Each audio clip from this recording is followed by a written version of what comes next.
Hello and welcome to News Central TV. I'm Darshan Usman. Here are stories making headlines beyond the continent. We begin with the onslaught on Gaza as Gazans were seen in a video waiting to receive flour at a United Nations Relief and Works Agency for Palestine Refugees Center in the Al-Tafa neighborhood of Gaza City as the humanitarian situation in the Palestinian enclave worsens. Now, half of Gazans are experiencing catastrophic hunger, and famine is expected to hit the north of the territory by May without urgent intervention. Some of the residents lamented that people were dying of hunger, thereby calling for more food supply.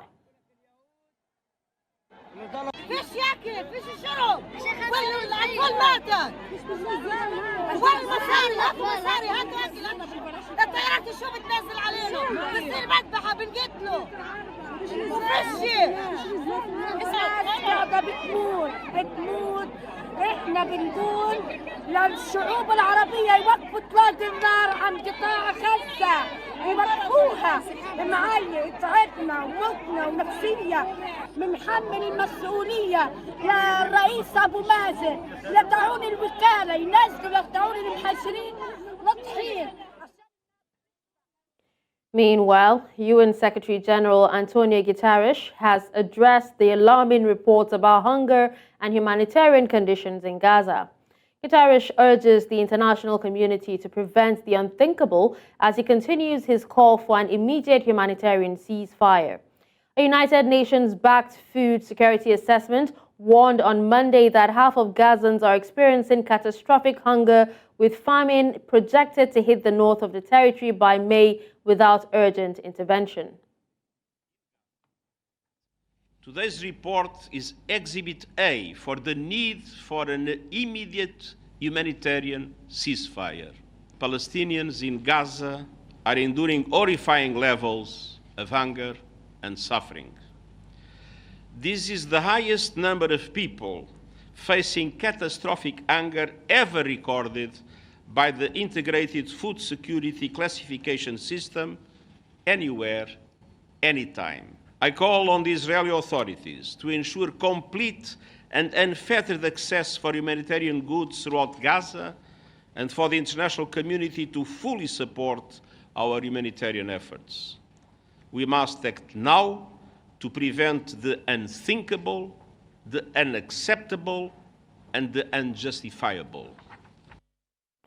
In the meantime, as the stench of death lingers in Kfar Aza, kibbutz, an Israeli community near the Gaza Strip, just about 55 kilometers off the buffer zone that separates the territories, its residents say they're still reliving the memories of horrifying attack that killed at least 96 people in the community and 1,400 Israelis across southern Israel. There is now a grave silence in this community, previously home to 750 people.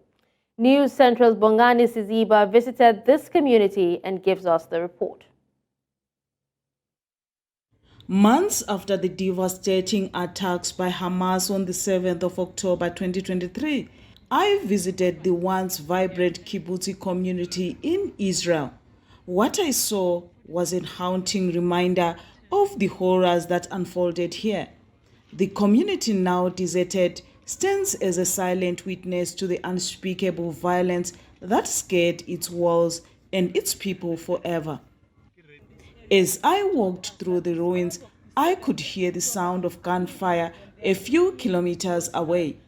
Each echo of the gunfire I heard in the air, each bullet hole I saw on the walls, a stark reality in my mind, and the fear and chaos scars that engraved into every corner.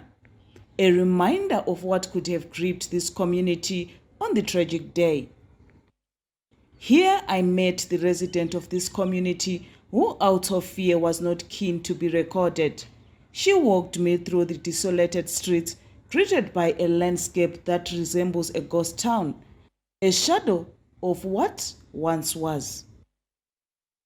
On the other side of the same community, I was greeted by the price that was paid. Here I met Hen Kotler, who said these ruins of buildings, burnt houses, and the haunting images of those who lost their lives still lives in her. I saw pain and suffering in her eyes as she narrated what was leashed upon this once thriving place. On October 7th, my community, 955 people that lives about 3 kilometers from the Gaza border, we had our gates were breached and exploded, and about 300 terrorists, Hamas terrorists, infiltrated and came into the kibbutz, killed that day within 24 hours over 63 members, my neighbors, my best friends, their children, whole families, and in their beds sometimes, and kidnapped 19 people, among them mothers and children. 5 are still hostage in Gaza. Each house, each picture, here carries the burden of 7 October that she says changed her life and that of the community forever. We don't really know what's going to be. I think just 5 months passed, but our whole life collapsed. I mean, everything we knew, the way we lived here as a community, as a very vibrant, strong community, is gone. And mainly we have 5 people, among them 4 young adults that I know them since the day they were born, and their mothers are good friends of mine that are still hostage in Gaza. So we don't even think about, rebuilding or recovering until they are not back. Chen is not alone. Amidst these ruins, there is a lone and silent garden in a realm of desolation, waiting with hope for a master who'll never return. It's a disaster for the humankind because this is the benchmark for terror. The next terror attack will be even worse. It's like having a horror film on the 1970 and horror film today. Horror film in 1970 looks like, a walk in the park. So today, this is the benchmark of terror. And what you see while you walk around my kibbutz is the new playbook of terror. And it will happen. It will happen somewhere. It will happen to somebody. I don't know where and when. And this is what is so difficult for me. As I left this community that now echoes with silence, I was reminded by the blue and white flag that flew in every corner that the spirit of those who lived and died here lives on in the hearts of those who remember. And for those who survived, they forge ahead, carrying the burden of their past, bound together by the shared tragedy that forever changed the landscapes of their lives. From the Gaza border in Israel Kibbutzi community, for News Central, Bongani Siziba. Moving away from that, millions of Iranians will travel to be with their families for Nowruz, the Persian New Year, on Wednesday, but economic troubles in the sanctions-hit country are weighing on the festivities. Annual inflation officially stands at 44%, after hitting 46% last year. Iranians will celebrate the start of the new year, 1403, at exactly 26 seconds past 6 a.m. on March 20th, marking the astronomical timing of the spring equinox. Globally, some 300 million people will wish each other Happy New Year, including in Iran, Afghanistan, Kazakhstan, and among Kurds in Turkey, Iraq, Syria, and elsewhere.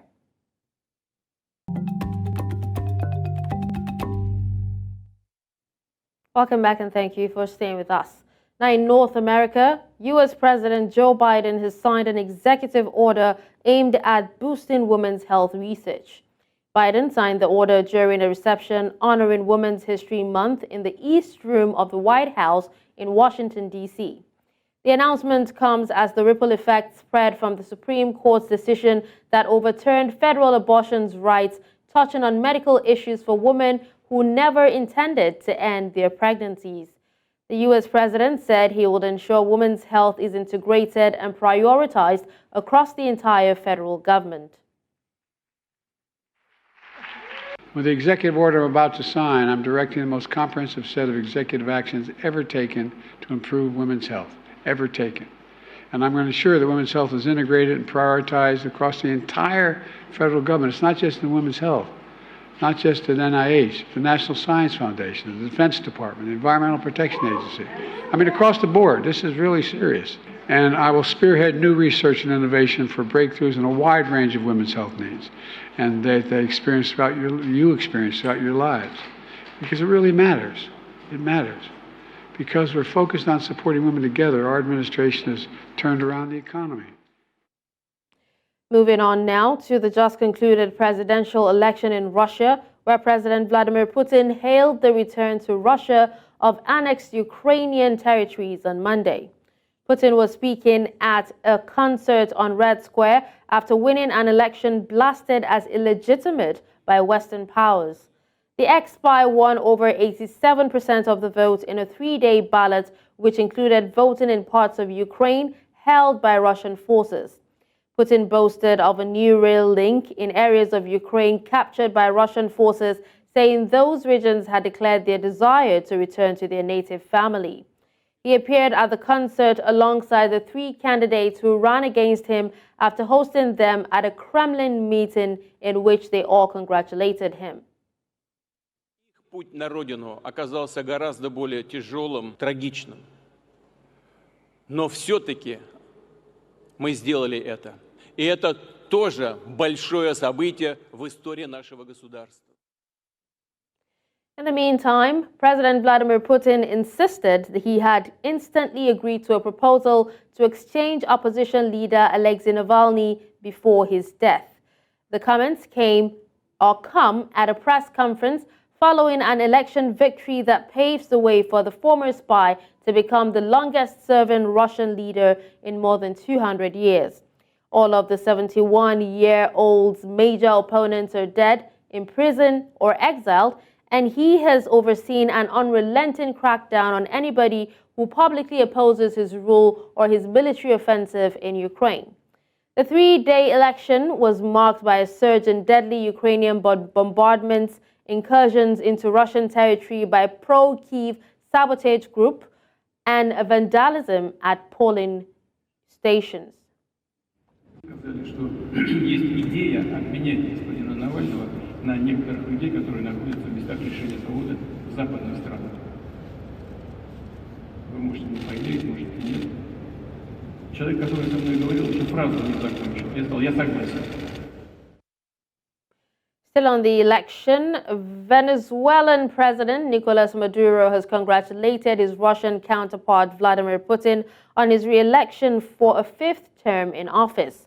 Maduro, during a national TV broadcast, said with more than 87%, Putin has completely beaten the war and the entire Western Empire.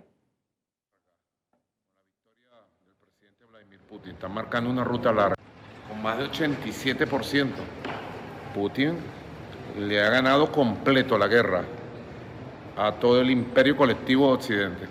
Es una demostración de los valores del pueblo ruso, que está marcando la ruta larga con la victoria del presidente Vladimir Putin. Está marcando una ruta larga de reivindicación de la nueva Rusia, de la gran Rusia.